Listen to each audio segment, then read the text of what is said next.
quite rare to meet very, very committed people. And that can be frustrating when you're looking for partnerships, when you're looking for people whom to work with. Not that you yourself are perfect, but there's at least some sort of a minimum standard of commitment, some sort of baseline level commitment that you expect. And I've met a lot of very skilled and talented people, yet very few of them bring those talents and skills to the table consistently. And that can absolutely happen for a variety of reasons. And in this video, I want to talk about a very specific reason, and one that is perhaps more common than many of the other ones.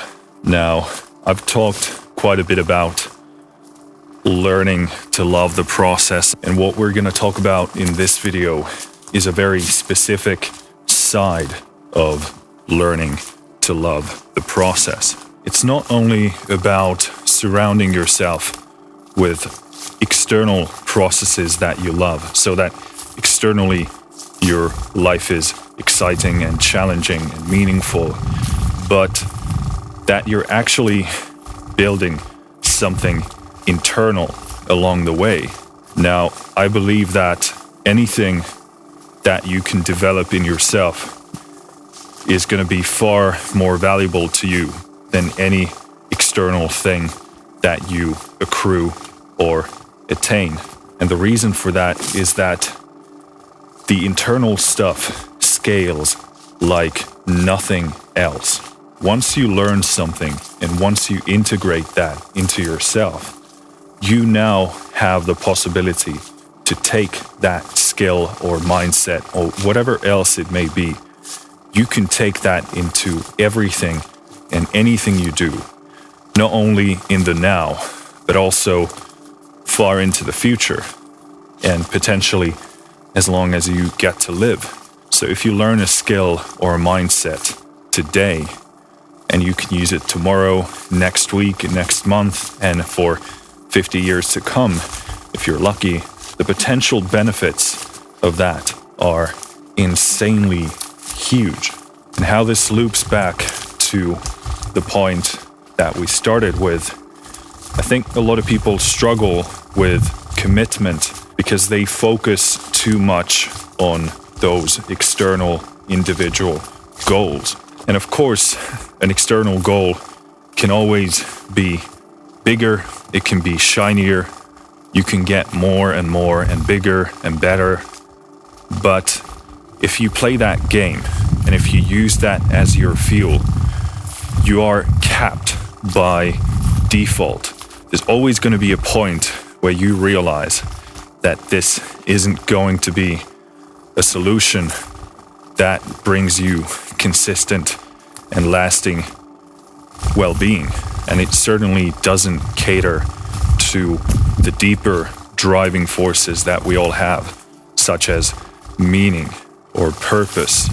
And that often leaves a person in a limbo. They don't know what to do with themselves, and they don't know what else there is and what else to pursue. And that's where learning to love the process comes in.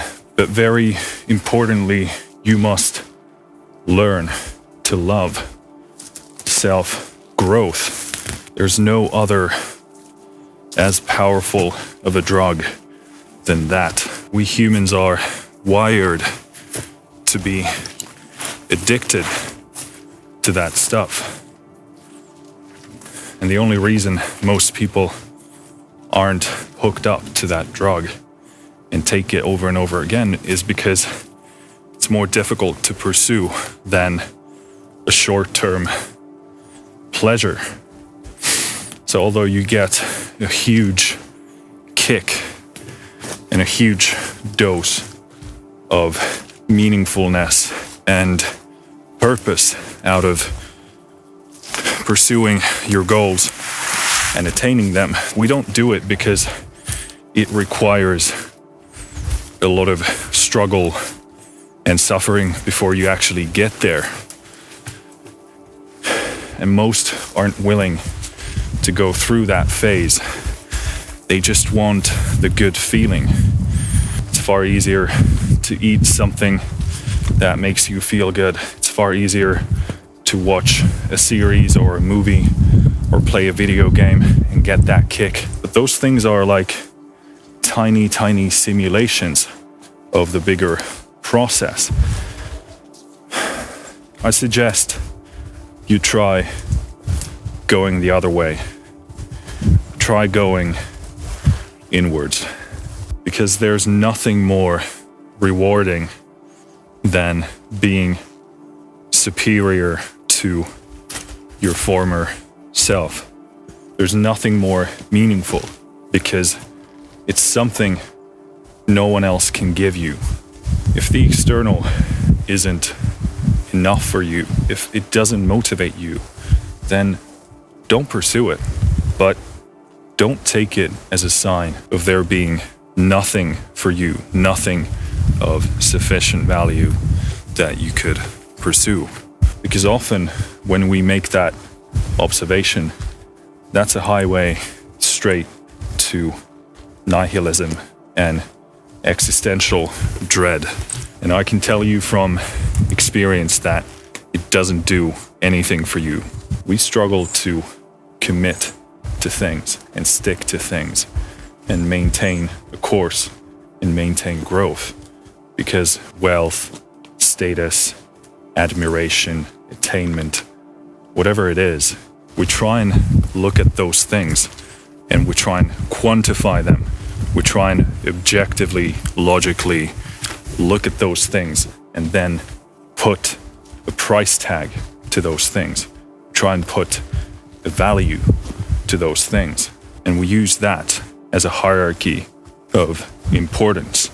And then we just chase the thing with the biggest and highest price tag, which is completely logical from a logical perspective, but it fails to address the needs and wants and desires of your soul, of the entirety of your being.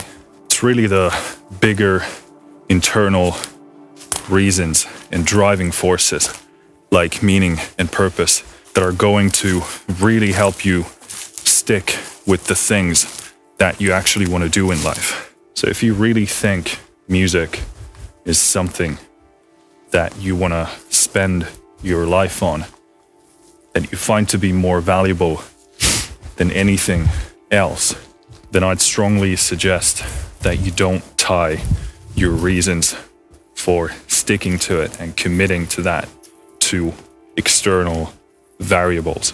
And to the best of your ability, try and tie it to internal values, things that drive you specifically, even if those things aren't glorified or shouted by the rest of society.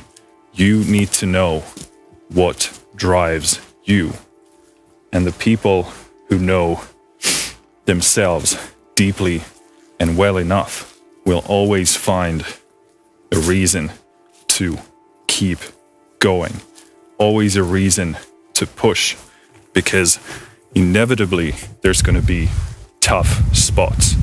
Inevitably there's going to be a point where you don't get enough money, where you don't get enough admiration.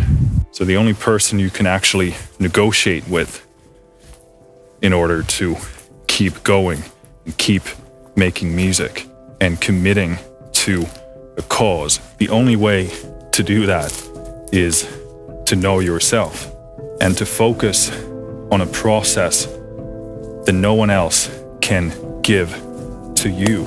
And that is to find fulfillment in the process of pursuing those goals and to focus on being superior to your former self, because that is a fulfilling and meaningful adventure that no one else, no external thing can give to you. Finished.